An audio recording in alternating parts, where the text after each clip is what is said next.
Ok. No, yo estaba hablando con Dios, diciéndole que me mande a la playa. ¿Que lo mande a la playa? ¿O que le mande la playa para acá? No, porque se ve como un tsunami. Imagínate. Yo iría feliz a la playa, pero dar unos 4 días, un día de viaje, 8 días de regreso. Imagínense que cuesta una noche como 100,000. Aquí, digamos, con todo incluido, no voy a cocinar ahí, tengo que me cocine. Y yo estoy planeando un viaje ese día a Guadalajara y ahí cada noche me cuesta 20,000 en un Airbnb. Imagínense. Es una estafa aquí, Sí, por eso claro. la gente está dejando de venir. Sí, claro, que es muy caro aquí. Pero Es demasiado. sumamente caro, sumamente caro. Y si se pone a ver un hotel de esos caros, no pasa de 50,000. Y aquí cualquier hotelito 100,000. Sí. Pero bueno. Está bien.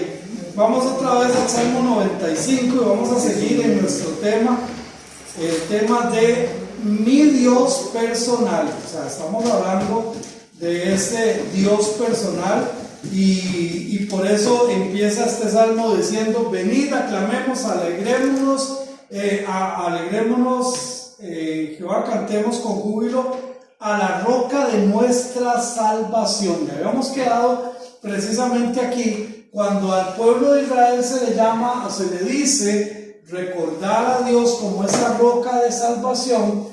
¿Cuántas veces el pueblo de Israel se vio en peligro y fue la intervención divina la que les sacó precisamente adelante? Estuvimos viendo diferentes eventos, estuvimos recordando diferentes cosas que Dios había hecho y esa era precisamente la roca de la salvación.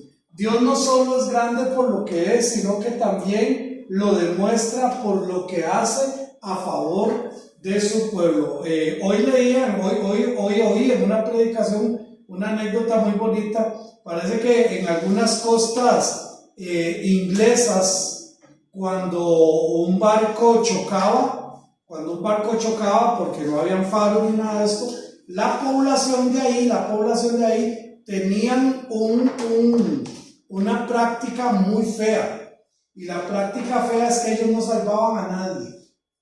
Más bien los que llegaban a la orilla los mataban, para así poderse quedar con todo lo que venía en el barco, con todo. Entonces un marinero que ya conocía sobre la historia, pasó exactamente eso, un naufragio, y él lo que hizo fue nadar lo más posible para alejarse de la costa y estar allí.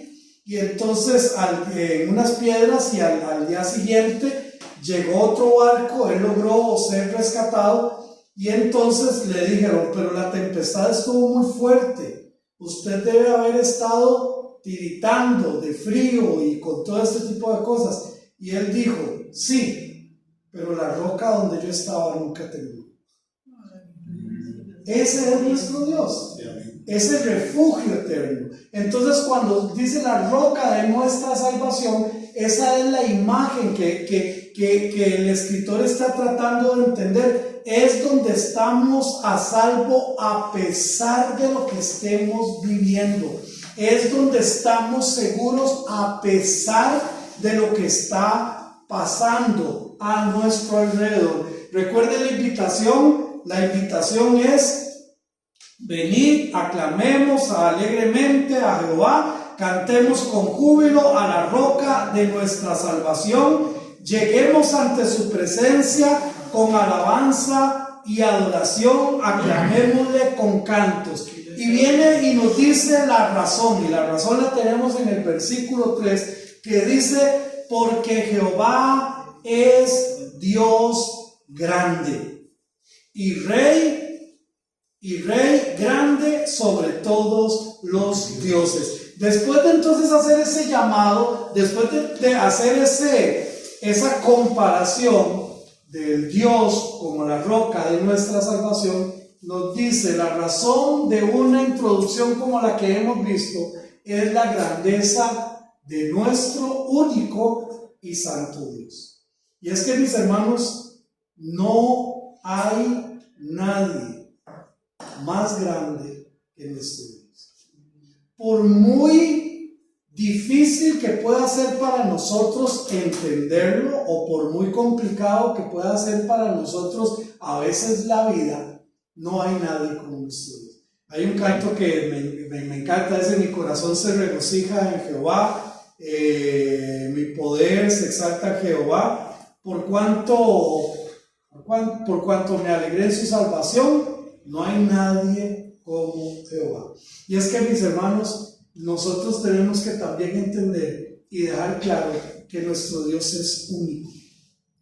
Por eso a uno tal vez le duele o le entristece cuando hay personas que dicen amar a Dios, pero están lejos de Dios. O dicen amar a Dios, pero dudan de Dios. O dicen: yo realmente deseo estar en una relación con Dios, pero sus pasos no le llevan hacia ese Dios. Porque no han entendido que Dios es un Dios único y es un Dios grande, es un Dios santo. Esta grandeza no es física o alguna imagen que usted pueda hacerse. Es que mi Dios es así, ¿verdad? Como ponían en las fábulas, ¿verdad? A Superman, ¿verdad? Un hombre así gruesote y grandote. No se está hablando de eso. Su grandeza se basa en su perfección moral, en su soberanía, en su santidad, en su amor, en su soberanía, su omnipotencia, su omnisciencia, su omnipresencia. Es que Él es grande. Es que, mis hermanos, cuando nosotros analizamos a nuestro Dios en cuanto a su santidad, en cuanto a su perfección moral, no hay discusión alguna. Él es un Dios santo. Y lo moral, todo lo moral tiene que ver con lo ético. Por eso es tan importante cuando nosotros a veces hablamos de ética cristiana. Y ética cristiana no es otra cosa más que aprender a vivir como Dios quiere que yo viva. La ética cristiana es que vuestro sí sea sí y vuestro no sea no. La ética cristiana tiene que ver con mi relación con Él, tiene que ver con los espacios en mi vida que yo le doy a Él. Todo eso es ética cristiana, o esa perfección moral. En cuanto a su santidad, ¿qué podemos decir? ¿Es santo Dios? Y cuando nos dice: sed santos porque yo soy santo, uy, eso a mí me vuelca al revés como hijo de Dios. Porque, hermanos, buscar y vivir en la santidad de Dios. Recuerden que santo es ser separado. Ahora, recordemos una cosa: no estamos hablando de perfección. Dios no nos pide perfección porque nosotros no somos perfectos, pero sí habla de integridad. Vivir lo que decimos. Tengo una amistad que trabaja en la Coca-Cola, y a ellos les tienen, pero así, literalmente prohibido, si están con el uniforme, estar tomando otro tipo de frescos que no sean de la Coca. Porque eso es integridad de la marca. Entonces ellos, en su tiempo civil y fuera del uniforme, tomen lo que quieran, no importa, pero si usted anda identificado como funcionario, usted tiene que consumir los productos que tenemos. Nosotros en la santidad que nosotros debemos de manifestar, de vivir, de buscar, de asimilar, es esa santidad de Cristo. Es ser coherentes con lo que decimos. Es interesante cuando, por ejemplo, un médico habla de que es malo fumar cuando usted sabe que fuma. ¿Qué complicado? ¿Qué es eso? Cuando un médico le dice, o un nutricionista que sea así excesivamente gordo, por ejemplo, ¿verdad? Que no se cuida, ¿se imaginan un nutricionista? ¿Usted qué dice? No vive de acuerdo a lo que enseña, a lo que debería de ser. Pero saben que lamentablemente también en el cristianismo, muchos cristianos no viven a la altura. Y eso le pasó en una ocasión a Napoleón. cuando venía en una de sus conquistas y se topó un hombre, y este hombre le dijo, ¿usted es Napoleón? Y él le dijo, sí. Y entonces le dice a este hombre que estaba allí en la calle, le dice, ¿usted sabe que usted y yo tenemos algo en común? Y le dice Napoleón, ¿qué? Le dice, el nombre. Yo también me llamo Napoleón, le dijo este hombre humilde. Y entonces Napoleón le dice, si ese es tu nombre, te quedan dos opciones. O vives a la altura de ese nombre, o cámbiate el nombre. ¿Qué tal si cuando nosotros decimos ser hijos de Dios, Dios nos dice, o vives a la altura de ese nombre, o mejor no diga que sos mi hijo? Sí, mi hermano. Que dice la IA, la santidad de Dios es uno de sus atributos más fundamentales y significa que Él es absolutamente puro, perfecto y apartado de todo pecado e imperfección. En la Biblia la palabra santo del hebreo kadosh y el griego hagios significa apartado o separado. Esto indica que Dios es completamente distinto de su creación y moralmente perfecto en todos sus ser. No, esto, perdón, Kadosh, ¿qué es? ¿En hebreo o en griego? Kadosh es en hebreo. En hebreo, y Agios es en griego. Okay. Pastor, disculpe. Ahora que mencioné ese ejemplo, si no me falla la memoria, que es todo un reto para uno, pues es como que le dice que a uno, cuando se confronta, es una estrofa, pero es todo. Si no me falla la memoria, en Primera de Juan, capítulo 2, versículo 6, dice así, literal, el que dice que permanece en mí, tiene que andar como yo anduve, punto. Así está. Así o más duro. O sea que si nosotros decimos que somos cristianos, dice el Señor, vos decís que sos cristiano, anda como yo anduve. Ahora recordemos que en el griego está lo que se llama que es continuo. Ajá. Ese andar es continuamente. Continuamente. No es que usted ya logró andar como Cristo y ya, no, sino que es lo que nosotros buscamos. Es que la palabra en el hebreo, permanecer es estar en Él. O sea, bajo cualquier circunstancia es permanecer en Él. En el griego es una posición. Es una posición. El que está en Cristo es completo. Estás allí, en Cristo. ¿Okay? Entonces, si hablamos de su santidad, ¿y qué podemos decir de su amor? ¿Será que Dios es realmente amor?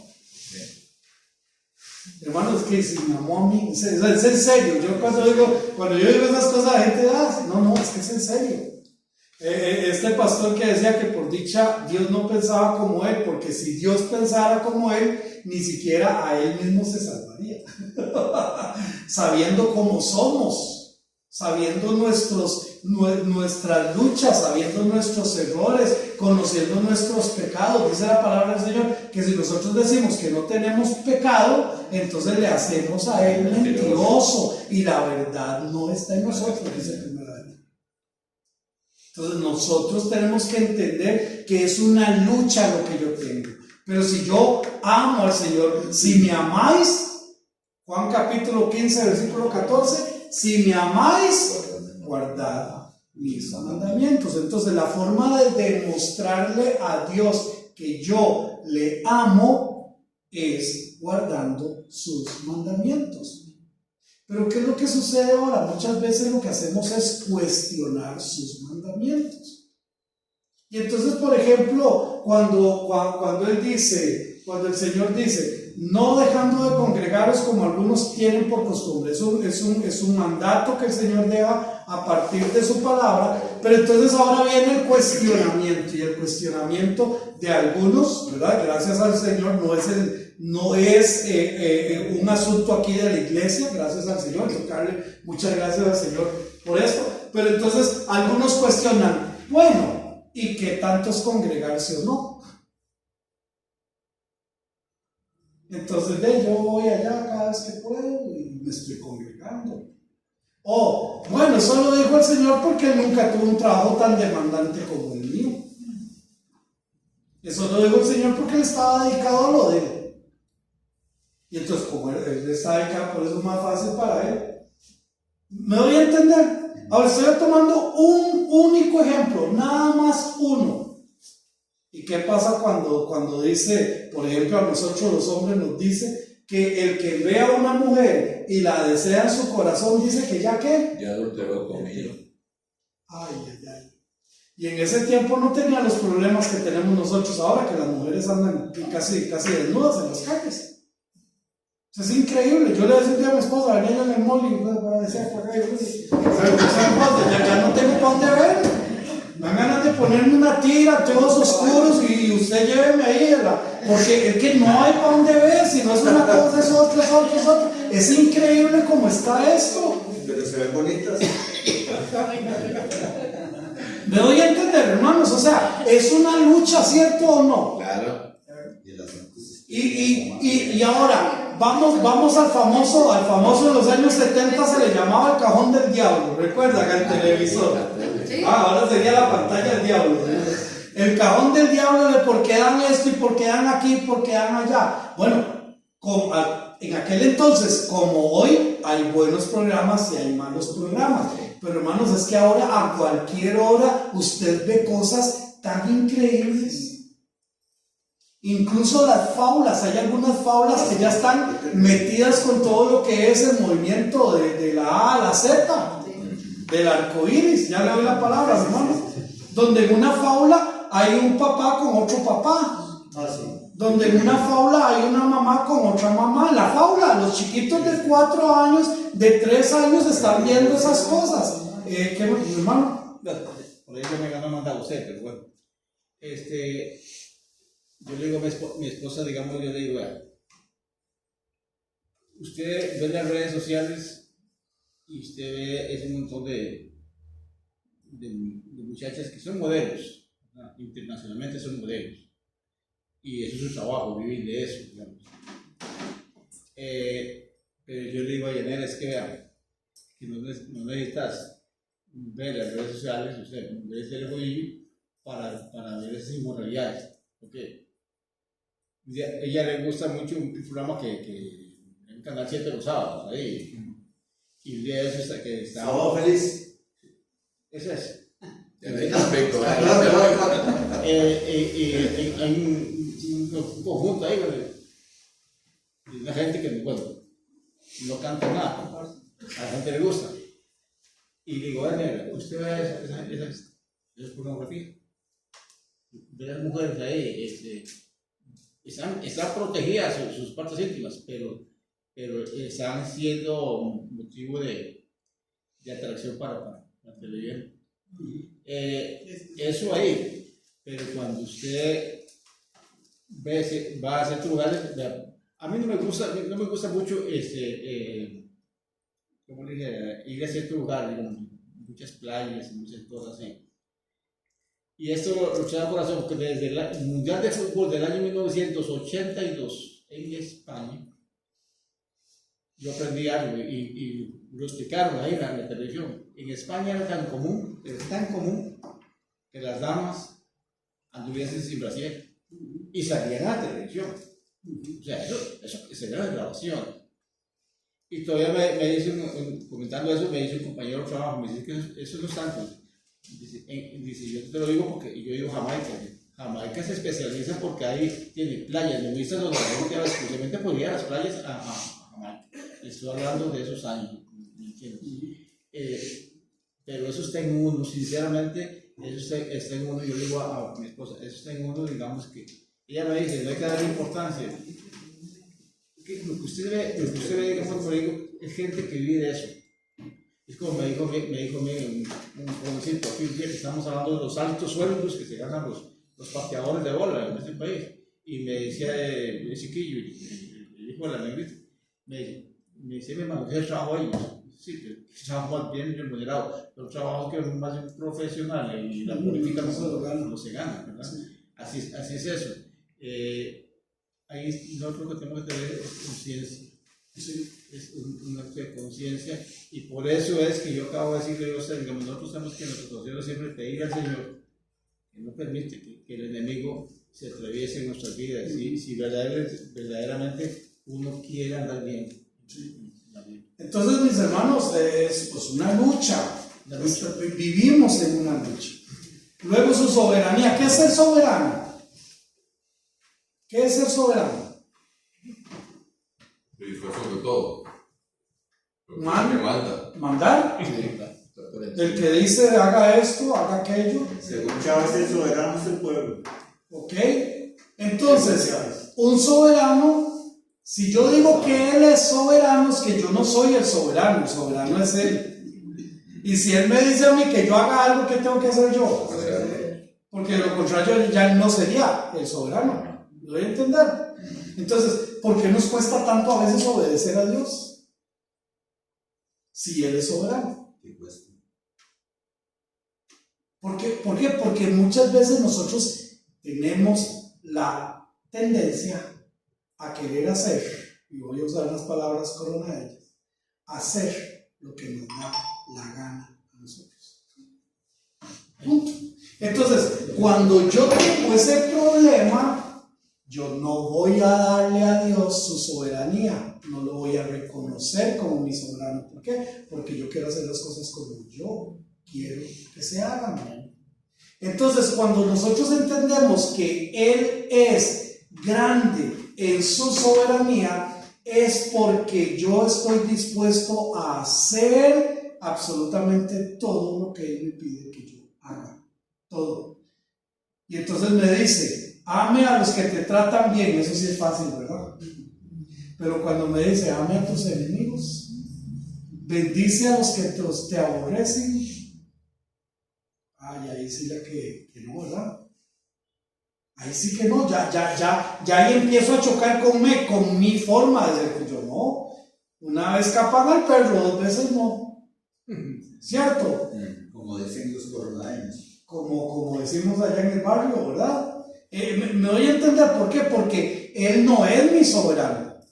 Pero cuando yo entiendo que Él es el soberano, entonces simplemente yo hago lo que Él me dice que tengo que hacer. Y entonces Él, por ejemplo, me dice a mí, venid a mí todos los que estéis trabajados y cargados, que yo os haré descansar. Entonces yo lo que tengo que estoy trabajado, estoy cansado, tengo que acudir a Él. Ir a Él. Eso por mencionar una cosa, pero sobran las cosas que el Señor nos dijo, ¿cierto? No es cierto que Él nos dijo que debemos de ser llenos del Espíritu Santo. ¿Y cuál es la evidencia de ser lleno del Espíritu Santo? Llevar el fruto del Espíritu Santo. ¿Y cuál es el fruto del Espíritu Santo? Gálatas capítulo 5, versículo 22. Amor, gozo, paz, paciencia, benignidad, bondad, mansedumbre, fe, templanza. ¿Mi hermanito? Sí, pastor. Bueno, pero simplemente también un comentario. El hecho es que la soberanía de Dios no depende de mi voluntad, ¿verdad? No. Su soberanía, Él va a ser siempre soberano, y aunque yo sea un soberano, no, eso no va a impedir que Él cumpla lo que Él va a cumplir en su momento y todo. O sea, de hecho que dentro de su soberanía está la tolerancia que Él maneja para decirme, haga esto, y no lo dice, pero no es porque deja de ser soberano. No, jamás. O sea, su soberanía va a ser y siempre será y se cumplirá eternamente. O sea, en el momento en el que Él dice, será y así lo va a ser, ¿verdad? Así es. De hecho, el único que pierdo soy yo. Si yo no acepto esto. Recordemos el llamado, busquemos, vengamos, arrodillémonos, postrémonos, porque Jehová es Dios grande. Y esa grandeza es lo que estamos viendo, esa grandeza se manifiesta en todo esto. Ahora, si yo no lo honro, si yo no lo amo, si yo no lo sigo, si yo no lo obedezco, Él no deja de ser Dios. Pero ¿quién es el único que pierde? Amén. Entonces así es. Su omnipotencia, o sea, todo lo puede. Su omnisciencia, todo lo conoce. Su omnipresencia está en todo lado. Ese es mi Dios. Ese es mi Dios. Ahora, estas características le hacen un ser por mucho superior que los ídolos y los dioses hechos por los hombres. Por eso es que el versículo 3 termina diciendo, porque Jehová es Dios grande y Rey grande sobre todos los dioses minúsculas. Todos los dioses en minúsculas. Porque hay dioses, para otras gentes hay otros dioses. Sobran. Bueno, si esa gente considera a esos dioses, nuestro Dios es superior por mucho a esos otros dioses. Entonces, mis hermanos, es así que es precisamente nuestro Dios. En el versículo 4 dice, porque en su mano están las profundidades de la tierra y las alturas de los montes son suyas. Todo lo que hemos podido ver, conocer, estudiar de la tierra, todo lo que está bajo su dominio, todo es hecho por Él. Es que, mis hermanos, yo no sé si nosotros a veces logramos dimensionar, porque lo que está diciendo aquí es que desde el cimiento mismo de los montes, de donde sea que esté las bases del volcán Irazú, todo Él lo creó. Absolutamente todo. Absolutamente todo. Hasta su máxima altura están bajo el dominio de nuestro gran Dios. Por eso dice, porque en su mano están las profundidades de la tierra y las alturas de los montes son suyas. Absolutamente nada se sale de que Él no lo haya hecho. Todo lo que vemos y lo que no conocemos fue hecho por nuestro Dios. ¿Por qué digo lo que no conocemos? Porque hay un montón de cosas que no conocemos. La ciencia no ha logrado explicar un montón de cosas, ni conocer un montón de cosas. Entonces, cuando a nosotros nos presente la ciencia más y más cosas, ténganlo por seguro que eso también Dios lo es. Un hermano me decía, pastor, ¿y qué pasa si realmente existen los extraterrestres? Me dice. Bueno, si realmente existen los extraterrestres, yo lo único que le puedo decir es que mi Dios también los creó. Eso es todo. ¿Sí, mi hermano? Dios es tan grande que hizo el sol, ¿verdad? Y si usted ve el sol, el disco del sol es exactamente igual que el de la luna. Del mismo tamaño, se ven desde aquí. La luna es el único satélite que está a la distancia a la que está la luna en la Tierra. Porque físicamente es imposible que esté tan cerca. Ni se va ni se viene. Y ningún satélite del sistema solar está a la distancia de la luna. Porque la hizo para nosotros, para que los viéramos iguales, las dos lumbreras. Imagínate. Y como yo siempre he dicho, cuando uno lee el relato de la creación, ¿verdad? Ahora estaba estudiando un poquito sobre esto. Cuando uno ve el relato de la creación, yo no sé si usted lo ha pensado, pero qué lindo, a mí me encanta recordar esto. Desde que Dios dijo, se ponga el sol y las dos grandes lumbreras, desde ese mismo momento hasta el día de hoy, ahí están. Ay, sí. Y son los que vemos a las 5 de la mañana y a las 6 de la tarde, ese es nuestro Dios. Entonces, no olvidemos, está dando las razones del por qué postrarse, está dando las razones de por qué alabarlo, está dando las razones del por qué dice, porque en su mano están las profundidades de la tierra y las alturas de los montes son suyas. Todo, dice el Salmo 24, me encanta como dice el versículo 1, dice, de Jehová es la tierra y su plenitud, o sea, todo. Y como si alguien quedara el mundo y los que en él habitan, todo es de él. Todo. Por eso cuando dice Juan capítulo 1, versículo 11, cuando dice, a lo suyo vino, se está refiriendo a este mundo que él creó. Ahora, él vino porque necesitaba algo. Necesitaba descansar y tirarse ahí en la orilla de una catarata para descansar, ¿no? ¿O será que necesitaba comerse algo, un fruto que tenía? Porque se sentía muy solo. Sí, no. Él no necesita nada. Él es completo. Por eso dice a lo suyo, este mundo que él creó. Él creó este mundo. Y me encanta porque la ciencia dice, bueno, según los estudios que hemos hecho, el universo es más viejo, tiene más años que la Tierra misma. Y yo lo sé, la Biblia lo dice. ¿Dónde lo dice? Dice, en el principio creó Dios los cielos y la tierra. Ese es nuestro Dios. Por eso la ciencia seria siempre va a estar de acuerdo con lo que la Biblia enseña. Hay varios científicos de estos importantes que son totalmente bíblicos. Exactamente. Y entonces a mí me da risa los arqueólogos, por ejemplo, que no creen, son ateos, no creen en Dios, no creen en la Biblia ni nada, pero toman la Biblia como libro de texto para ir a buscar la ciudad de Susa, por ejemplo. para buscar Babilonia. Y ¿Dónde era que es? Allá se van a leer entonces. O somos o no somos. el arca de Noé. El arca de Noé, por ejemplo. Versículo 5 sigue diciendo: suyo también el mar, pues él lo hizo, y sus manos formaron la tierra seca. Y me encanta esta palabra en griego, formar, porque es la palabra yatzar, que quiere decir formar como en un molde. Y cuando está diciendo formar como en un molde, está hablando de perfección. Cuando los que cocinan, yo no cocino en moldes porque yo no sé hacer nada en moldes, pero no es lo mismo hacer un molde, un queque en un molde, que hacerlo con la mano, ¿no es cierto? No es igual. Cuando usted usa un molde, te queda perfecto. Y los que hacen queques de 3 pisos, y los 3 tienen que ser exactamente iguales, ¿qué necesita? Utilizar moldes para que le queden perfectos, para que le queden bien. Cuando usa esta palabra formar como en un molde, es que él lo hizo todo perfecto, todo. Suyo también el mar, pues él lo hizo, y sus manos formaron la tierra seca.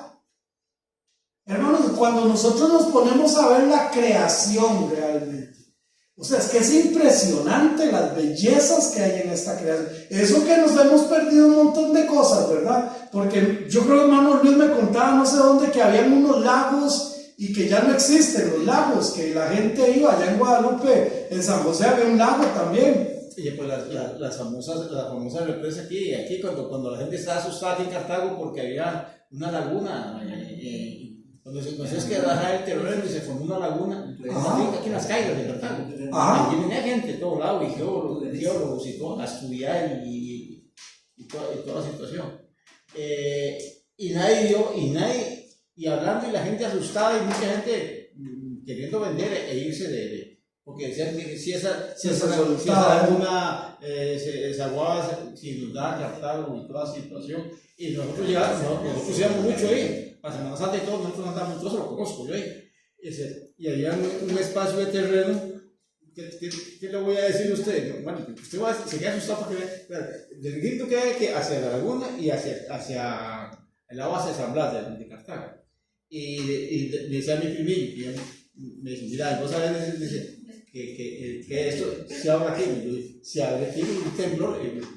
¿Y por qué se secó? Sencillamente porque nadie se le ocurrió pensar que el río hizo 2 pabellones altísimos del río, pero la maquinaria que saca arena aquí, donde la gente de este estado, claro, con el silbe, todo eso se fue aflojando. Entonces, llegó un momento que yo no aguanto, entonces comenzaron a estas dietas, yo le di principio y fin, desde que yo estaba no un jovencito, pero un tío abuelo mío, un primo mío, todo el tiempo íbamos ahí. Comenzamos a ver cuando la tierra se dio y cuando hicimos y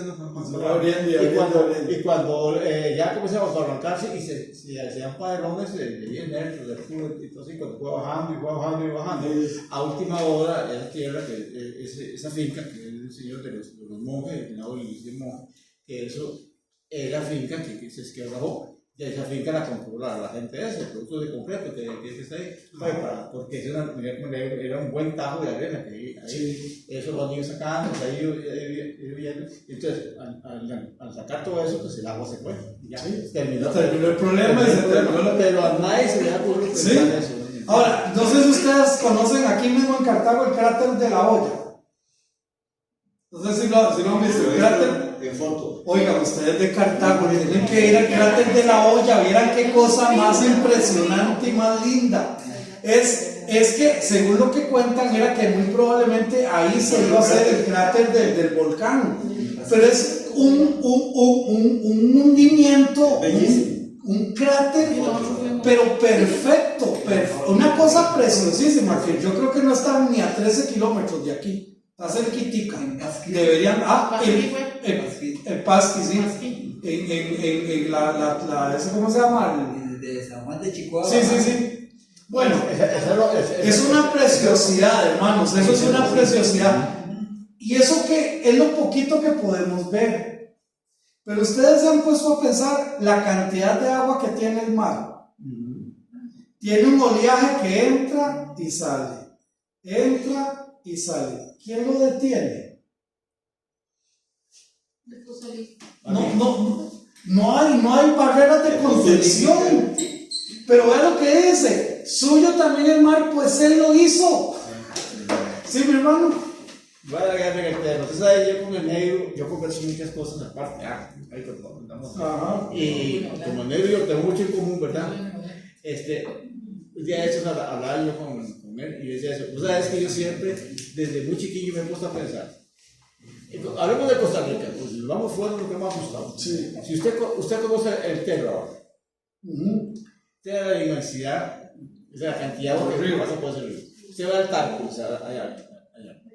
Cuando uno ve todos los riachuelos, todas las fuentes que alimenta, que van inventando aquí y se forma el famoso río de Tazón, que cuando pasan por allá, por el Carmen de Siquir, de ese lado, es un río fuerte. El famoso río Pacual que viene que es un río navegable, y hay que estar en la barra. Yo estuve, por suerte conozco lo que es estar en una barra, cuando el agua entra al mar. Y yo le decía a Nelo, por esto me dice, no me dejes mi río Palmina por fuera, me dijo, es un río fuerte también. Y yo así un montón de ríos, y yo le decía a Edgar, un país tan chiquitito como nosotros, ahora el resto de Centroamérica, el río Mississippi, cuando usted se va allá, en la zona santa, el Amazonas, el Éufrates y todos esos ríos, ¿verdad? Sí. Y todo eso cae a un lugar, al mar, y casi se llena, ¿no? Exactamente. Es un recipiente que nunca se llena. Nunca, ¿verdad? Y todo el agua cae ahí. Y lo que usted dice, nunca, se ampliaron las oleajes. No. Pero dicen que si se deshacen los polos, sí. Bueno, eso pueden decir lo que sea. Ni Dios también hizo el mar, Él lo hizo y sus manos formaron la tierra seca. Así que yo me pego a lo que dice la palabra. Y Él lo hizo perfecto. Ahora, hermano, pues tengo que continuar. Con la inteligencia de Dios formó todo lo que vemos. Así de grande es nuestro Dios. Y ahora con la nanotecnología. Qué increíble. Yo no sé si ustedes han puesto atención a la nanotecnología. Las cosas impresionantes, pero ahora todo chiquitito. Porque ahora se puede estudiar las cosas en micro. Es impresionante. Todo, absolutamente todo Dios lo hizo. Perfecto. A Dios no se le pasó nada. Por eso Génesis capítulo 1, versículo 25, vio Dios que todo era bueno. A ver, dígame, hermano. No quiero dejar de lado eso. La señorita que es profesora y que conoce bastante de eso, y muchas personas como Daniel, gente preparada, gente estudiada aquí. Yo no me meto en ese campo. Pero es una cosa, vea. Cuando a uno le enseñan sobre que la tierra era redonda, después vivieron que era ovalada. No, ahora nada más de un rayado diciendo que es ovalada. Dicen que es plano. Sí, ahora nada más de uno. Cuando estaba aquel señor locutor periodista, el rey lo que está yo pequeñito, Rolando Angulo, y cuando a la mediodía ponían. Cuando el sol está en y la tierra gira sobre su propio eje. Usted puede pensar, cuando uno ve que la tierra va ganando. Antes nosotros hablábamos, estábamos en la escuela, y en la escuela no pasé, que la tierra tiene los movimientos, traslación y rotación. Ahora dicen que ya tiene un tercer movimiento, a los científicos. Y usted se puede pensar que la tierra gire, ¿y dónde se sostiene? ¿De dónde se sostiene? Y que gira, porque se cuenta que nosotros, si no fuera así, que seríamos ante el sol como un foco. Y no es como un foco, el sol está fijo, la tierra es y el poder de Dios. Así es. Porque Dios tenía que darnos luz a nosotros y luz a los científicos dicen que si estuviera más cerca del sol nos quemamos, pero si estuviera más lejos del sol no hay vida. Está donde tiene que estar. Muy rápido. 4 fuerzas puso Dios: la gravedad, la que es la de los planetas, la nuclear débil, que es la que mantiene las partículas del núcleo, la nuclear fuerte, que es la de los electrones, y la cuarta se me queda. Ahora, ¿qué sucede? La electromagnética. Ok, ¿quién diseñó eso? Dios. O sea, si nosotros hablamos de las leyes, ¿verdad? La ley de la física, la ley de la gravedad, Bueno, para que haya una ley alguien tiene que haberla dictado. Sí, claro. Amén. Entonces por eso es que los ateos o sea, caen por su propio peso. Nuestro Dios es infinitamente poderoso y grande. Así es nuestro Dios. ¿Sabían ustedes que voy a poner un ejemplo, el capullito? ¿Han visto los capullos? Sí. Y a mí me encanta cuando los logro ver, darles seguimiento y darles hasta ver cuando rompen. Pues resulta que en una ocasión un niño que estaba viendo ese proceso, se le ocurrió abrir un poquito el capullo con un cúter con todo el cuidado para que la mariposita no tuviera que hacer toda esa fuerza para poder salir. ¿Saben qué sucedió? La mariposita salió y cayó al suelo y murió. ¿Saben por qué? Porque la fuerza que ella usa para salir le fortalece para que sus alas salgan con toda la energía y con toda la fuerza. Eso lo diseñó mi Dios. ¿Cómo hay gente que no cree en Dios? En cosas tan pero tan increíblemente mínimas. Muy bien, ya casi terminamos. La adoración de la persona de nuestro Dios. Y dice el versículo 6 y 7. Si alguien lo quiere leer, por favor. Perdón. ¿Sí? Postrarse es estar acostado o estar así. Estar totalmente con mi cabeza en el piso, nada que sobresalga de mí. Sí. 6 y 7. 6 y 7, por favor. Venid, adoremos y postremos, arrodillemos delante de Jehová nuestro Hacedor, porque Él es nuestro Dios, nosotros el pueblo de su plano y ovejas de su mano. Después de que nos da esta explicación tan deliciosa, desde el versículo 3 hasta el versículo 5, nos vuelve a hacer otra invitación. ¿Cuál es la invitación?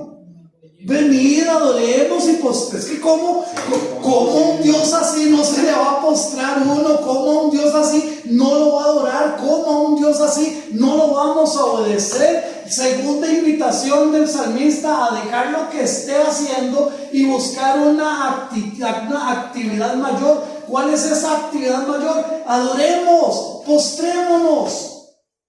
Porque Él es grande. Adorar y postrarse delante de este Dios debe ser la reacción normal de una persona que ha comprendido la grandeza de este Dios. Cuanto más de uno de sus hijos, cuanto más uno de sus hijos que hemos visto su mano actuando a nuestro favor. Yo les he contado. Mi mamá la tenían que operar, ella tenía la vejiga de ella, estaba totalmente agarrada por un tumor. Yo tenía más o menos como unos 12 o 13 años. Era la operación no sé qué, si 10, 11, 12, mi mamá la operaron no sé cuántas veces. Y entonces mi papá era pastor en Heredia y fuimos al Hospital Calderón Guardia porque a mi mamá no le gustaba que la viéramos después de las operaciones. A ella no le gustaba que fuéramos a verla, entonces nos íbamos antes de la operación. En aquellos años las internaban 3, 4, 5, 6 días antes para hacer todos los estudios, los exámenes, todo. Bueno, la cuestión es que yo llegué ese viernes y yo sentí la despedida de mi mamá. Yo la sentí. Papito, vea que usted es muy jupón, vea aquí, haga caso, obedezca, vea a sus hermanos, todas las recomendaciones. Porque yo no sabía, esto me lo contó mi mamá después. Mi mamá le dijo al Señor: vea, Señor, yo le agradezco por la vida que usted me ha dado. Estamos claros. Ya mis hijos están grandes. El más pequeño es este juponcito, pero ahí va. Entonces ella le dijo al Señor: vea, Señor, yo no sé si es vanidad o no, pero yo no quiero verme con una bolsa haciendo mis necesidades yo no quiero eso. Así que si usted no me quiere sanar, cero estrés, diríamos ahorita, yo no quiero, llévame. Ya mis hijos están grandes, ya yo me siento en paz contigo. Porque la operación era quitar la vejiga con todo y el tumor, y entonces ahora sí, en una bolsa tener que hacer todas sus necesidades. Entonces mi mamá estaba segura que de esa operación ella no salía, porque el doctor le decía: la única opción es esta, no hay más. Entonces mi mamá confiaba en que Dios se la iba a llevar. Resulta que la operaron, hermanos, y cuando la abrieron, solo Dios estaba su vejiga y el tumor aquí, pero suelto. Nada más lo agarraron, cortaron, lo sacaron. Solo Dios hace esas cosas. Solo Dios. Entonces, ¿realmente Dios ha hecho algo a favor de nosotros? Es que, hermanos, es tanto lo que Dios hace. Miren, el simple hecho, que suena simple pero no lo es, de perdonar mis pecados cada vez que a mí se me ocurre pecar. ¿Cuántas veces estaría usted dispuesto a perdonar a alguien que le pegó una patada en la cara? Ah, no, ninguna. Bueno, lo perdoné una vez porque soy hijo de Dios. Y vuelve a salir a la calle y otra patada en la cara. Bueno, le perdono la segunda porque la Biblia dice que una ¿verdad, hermano? La de la 7 veces. Hermanos, sinceramente, ¿cuántas patadas en el rostro le hemos dado a nuestro Dios? Y Él nos perdona. Ese es el primer latigazo que me tiró a mi Señor, digamos, que les agarró el cuerpo. Ahí está. Venid, adoremos y postrémonos delante de nuestro Dios. Arrodillémonos. La idea es alabar a Dios, darle a Él adoración y reconocimiento. Muchas veces pensamos que lo que tenemos es por nuestro esfuerzo, por nuestra inteligencia o capacidad, cuando en realidad somos y tenemos lo que sea por su gracia y por su bondad. Por eso, vamos a leer rápidamente estos 3 pasajes. Vamos a ver, hermanita, hermanita Patricia, por favor, Mateo 8:2. No se vale porque tiene una máquina ahí. Ok. He aquí vino un leproso y se postró ante él diciendo: Señor, si quieres, puedes limpiar. Qué lindo. Podría Él. Si quieres. Siempre está la voluntad de Él. Y qué feo, porque hay gente que le quiere exigir a Dios. No, a Dios no se le exige. A Dios se acepta porque Él es soberano. Amén. Pero qué lindo, si quieres, puedes limpiarme. Mateo 9:18. Con la maquinita, otra vez. Sí, está bien. Mientras él les decía estas cosas, vino un hombre principal y se postró ante él diciendo: Mi hija acaba de morir. Más ven y pon tu mano sobre ella y vivirá. Qué lindo. Ay, Señor, pero ¿por qué yo? No, mi hija acaba de morir, lo tenía clarísimo. Pero ven y pon tu mano sobre ella. Y Mateo 15:25. Mano Luis, ¿lo tiene usted ahí? Sí. Ok, porfa. Entonces ella vino y se postró ante él diciendo: Señor, socórreme. Señor, socórreme. ¿Cuál es la característica de estas 3 lecturas? ¿Cuál es ¿Y qué hicieron ellos? Se postraron delante de Dios. Pero no es cierto que ahora la moda es que yo le reclamo a Dios, yo le exijo a Dios, yo acto, yo desato, ¿cuál es yo decreto. No, ellos tenían una situación y se postraron delante de Dios para pedirle solución a su problema. Arrodillémonos delante de nuestro Dios. Pero con una fe que sabía que iba, que si lo hacía, recibiría respuesta. Y aún así, si no recibía respuesta, como le dijeron Sadrach, Mesach y Abednego, porque le dice: mi Dios puede librarme del horno de fuego. Pero si no lo hiciera, ni aún así vamos a adorar a tus dioses. Ni aún así. Entonces nosotros tenemos que tener la expectativa que al final es la soberanía de Dios lo que se va a hacer en nuestra vida.